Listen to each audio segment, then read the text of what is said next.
Greetings, fellow time travelers. Welcome back to Secrets of the Ancients, where we uncover the hidden mysteries of lost civilizations and dive deep into the secrets that shaped our world. I'm your archaeological guide, and today, we're about to reveal one of history's most perplexing mysteries.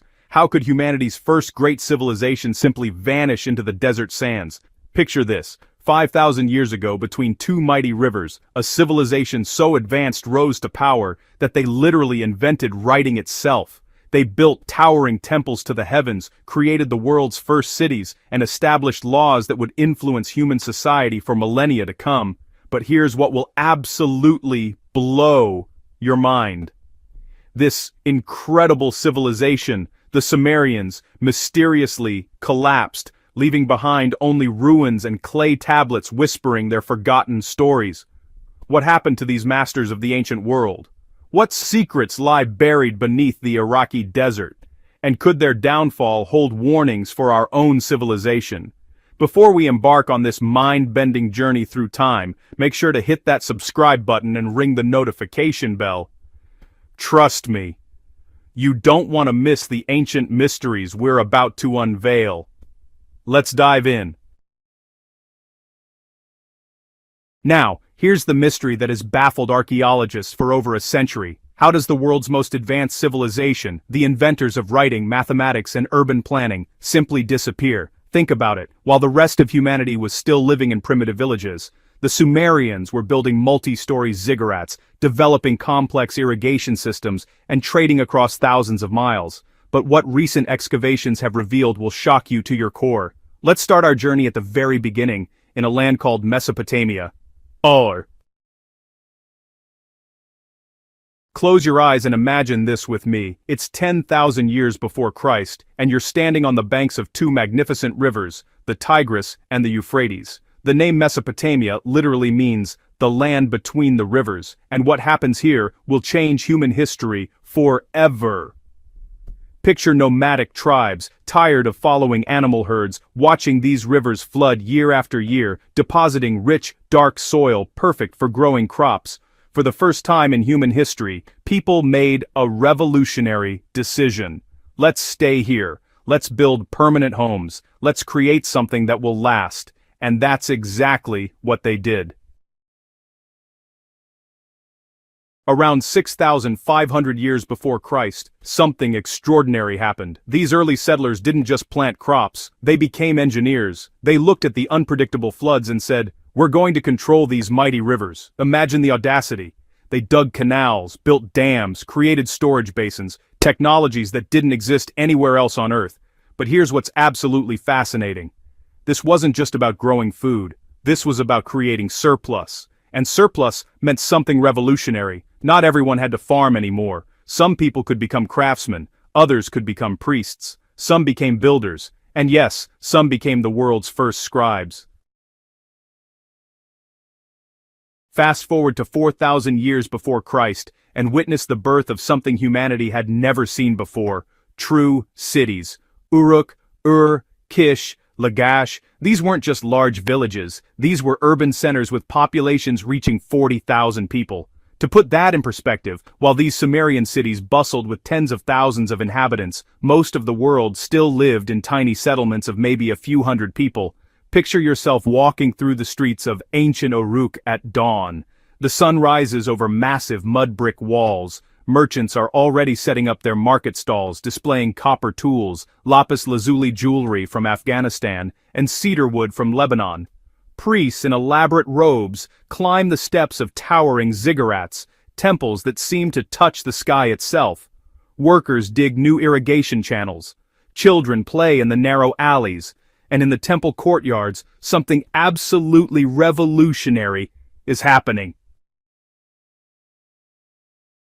Pay close attention to this moment, because what I'm about to tell you represents one of the most important inventions in all of human history. In the temple archives, a priest is having a problem. He needs to keep track of thousands of jars of oil, hundreds of sheep, countless bags of grain. His memory alone isn't enough. The simple tokens they've been using aren't sufficient anymore. So he does something brilliant. He takes a reed, cuts it at an angle, and presses it into soft clay, making wedge-shaped marks. Each mark represents something: a number, an object, an idea. This is cuneiform, humanity's first writing system. But here's what archaeologists discovered that's truly mind-blowing. Within just a few generations, this accounting system evolved into something far greater. They started writing down stories, laws, poems, royal histories, religious hymns, the Epic of Gilgamesh, one of humanity's oldest surviving stories. For the first time ever, human knowledge didn't have to rely on memory alone. Ideas could travel across time and space on clay tablets.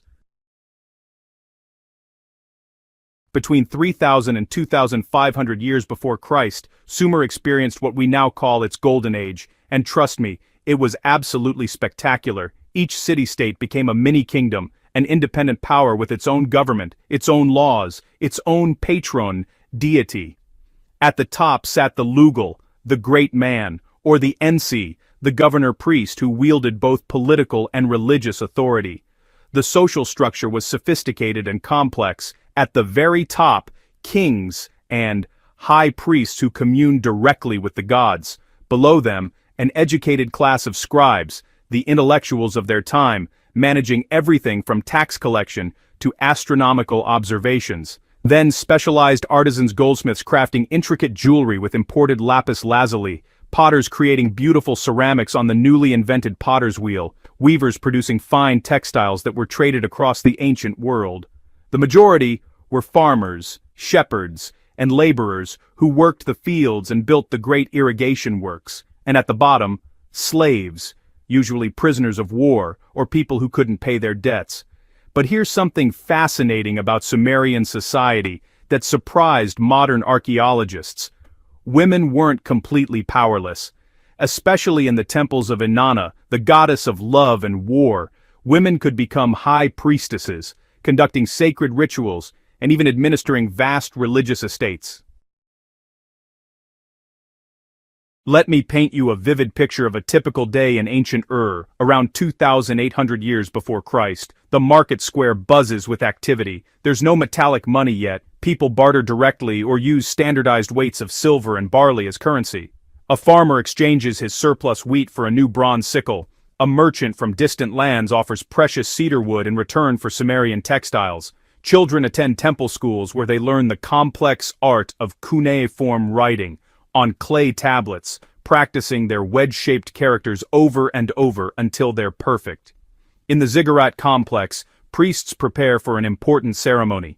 The flooding season is approaching and they must perform rituals to ensure the gods send the right amount of water, not too much to destroy the crops, not too little to cause drought.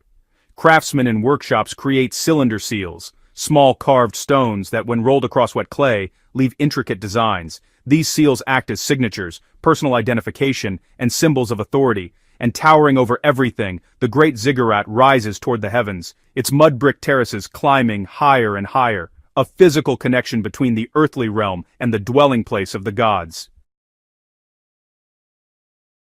But now, fellow time detectives, we come to the part of our story that will shock you, because at the height of Sumerian glory, cracks were already beginning to form in the foundation of this magnificent civilization. Around 2,500 years before Christ, something started to go terribly wrong. Recent archaeological excavations have revealed evidence that archaeologists call the dark secret of Sumerian agriculture. Here's what they discovered. The constant irrigation, year after year, century after century, was slowly poisoning the soil. Salt from the irrigation water accumulated in the fields. Harvests began to decline. The very technology that had made Sumerian civilization possible was now destroying it. But that's not all. The political situation was deteriorating rapidly. Picture this dramatic scene.